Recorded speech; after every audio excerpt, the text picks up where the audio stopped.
มาเงินดีเด้อมื้อนี้มาฮอดแล้วม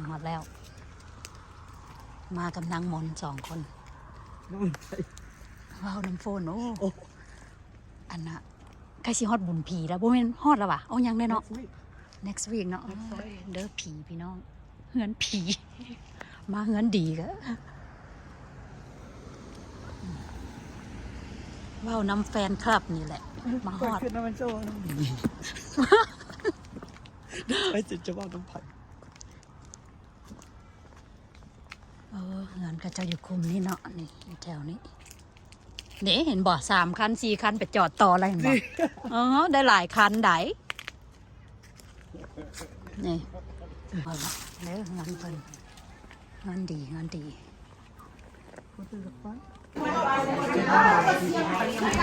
เด้อมาเงินดีอาหารมาอีก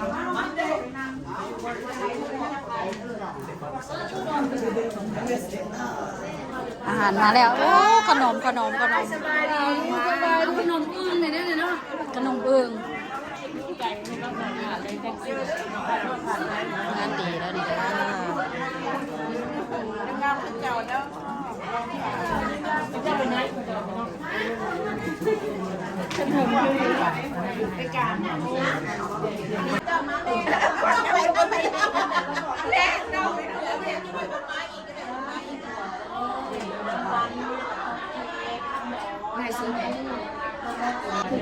ไล่ซื้อกับของเก่าเมื่อไม่ได้ซื้อกันให้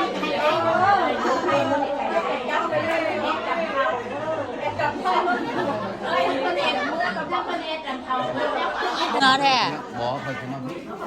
เจ้าคือเป้าเงาแท้คือเสื่องได้พอกับรอบเอาแล้วพอกับบังสบายดีโอ้โหมาวังเคิงสมงนี่แหละทุกเจ้าดีเนาะมาพร้อมกันเบิดทุกคน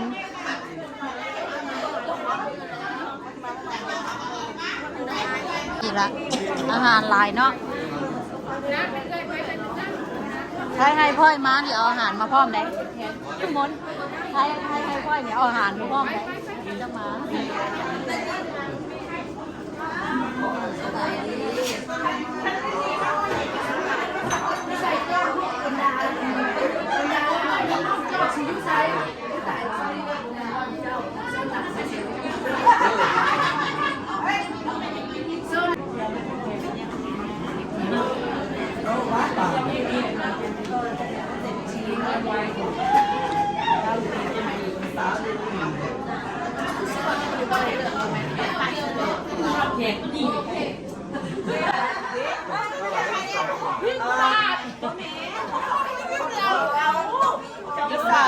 ไปใส่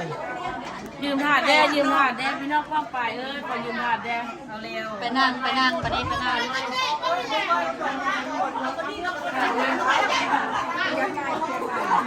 มีรายการซื้อเลขเกิดขึ้น เมาวันนั้นจะจอกหนัง คือเสียง2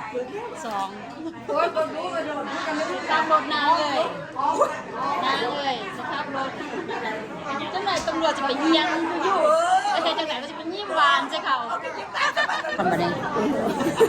ถ่ายเอาแม่ครัวก่อนเด้อสบายดีแม่ครัวน้าเจ้าคือซอยงามแท้ เคยขายกับคุณได้สูงเป็นลูกไผ่ครูคนบอกให้ซอยได้นี่ก็เลยซอยง่าย เนี่ยขับปุ้นเป็นบ่เนี่ย คนคนร้ายก็จะบอกซอยตัดคือลาบมันมุน เนาะ เขาได้หยั่ง แมนเลย อันนี้ต้องย่องใส่เลยจะซอยให้กันเรือช่วงใช่ อันนี้ซอยให้กันเรือยาว เก่าของเรื่องงานมันผลน้องเล่เพราะว่ามันคดียาวมันยาวมันคดียาว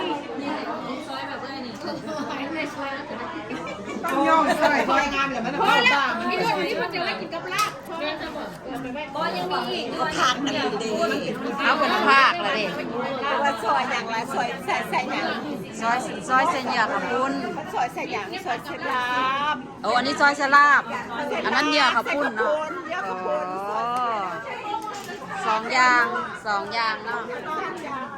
2-3 อย่าง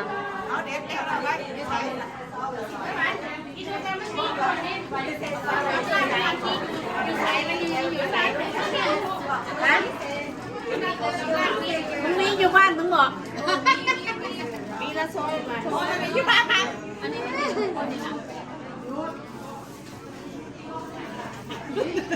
เราได้จะบ่นแล้วเด้ที่เราขาวตัวนั้นน่ะ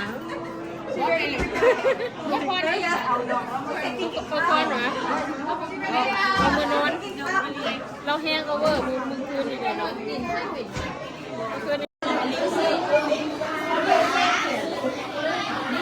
มาเงินดีเด้อเงินดีอยู่บริงตัน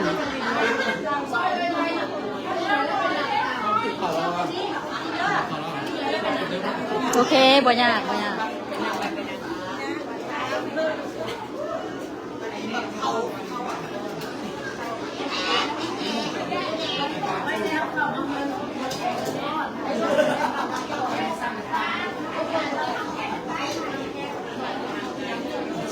นั่นอยู่ทางนอก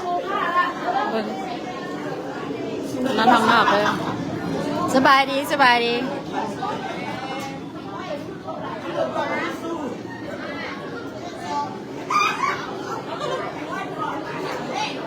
ซอยซีน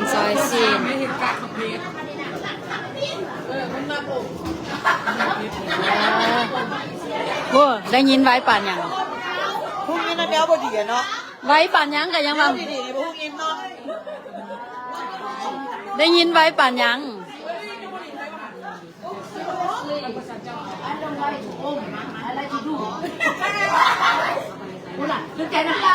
ถูกใจโอ้ย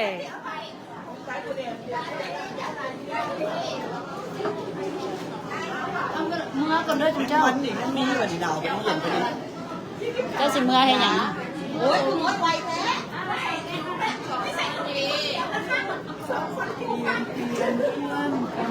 ขี่ใครได้เงินไผ่ห้อย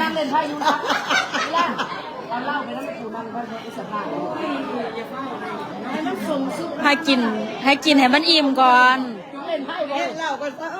เย็นแล้วแม่สองสุเจ้าด้านมันไม่เป็นครับจะมี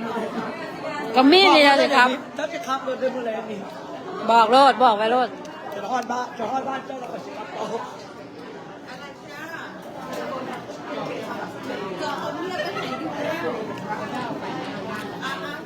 ล่างเอาไว้แม่ตัวไม่ล่างเอาอยู่แค่ไม่ชี้เป็นลายนึงอันนี้ได้กินข้าวจอกกินกำลังฮ้อนๆสิแซ่บ กินฮอตจอกสมพอดูเจ้าเมาเลยกินฮอตจอกไม่ใครกินเหล้ากันกินทั้งจอกน้ำเดี๋ยวนี้กระยู่นั่นแหละเขาเห็นยู่ย่ำยอบอยู่ โอ้บอมันกินเหล้าแล้วกินทั้งจอกย่ำเขาเนื้อวัง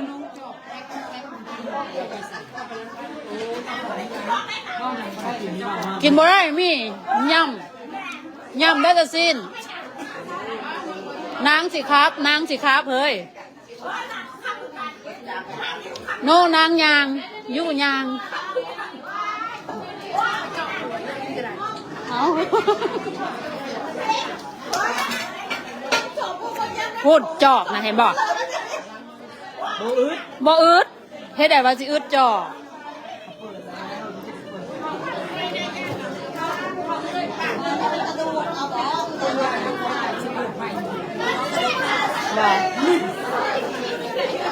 บ่มากลูกกินฮ้อนๆสิโอเคอยู่แก้มเรา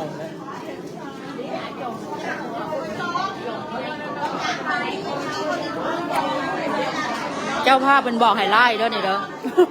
ไล่เอ้ยแดวจันแต่แล้วจะได้ไล่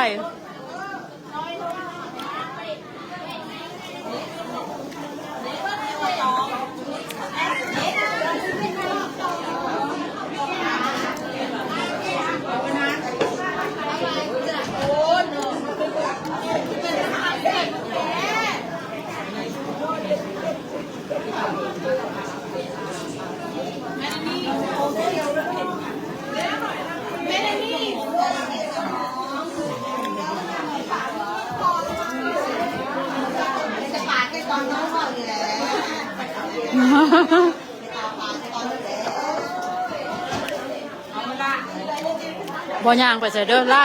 ให้กับเจ้าย่างมาเอาเด้อเพราะว่าย่างมาแล้วก็เห็นเอาอยู่งั้นดีเด้ออยู่บริงตัน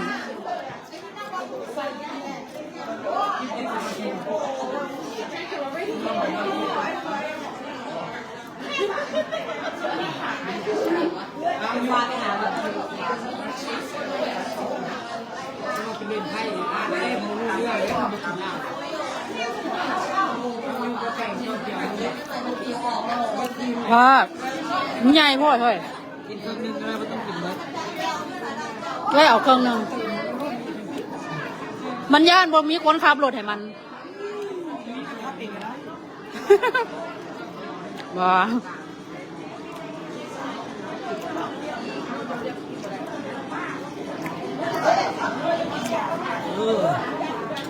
แซ่บบ่เด้ออย่าว่าบ่กินเด้อ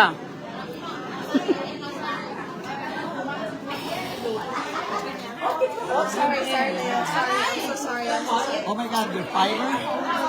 Really? What happened? I like it Yeah, it's good. ไม่ใช่เบ้าอยู่แต่จะโกนไล่ไปนะ Oh.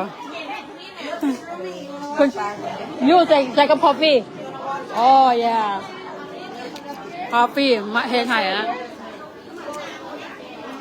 โอเคเด้อพี่น้องมางั้นดี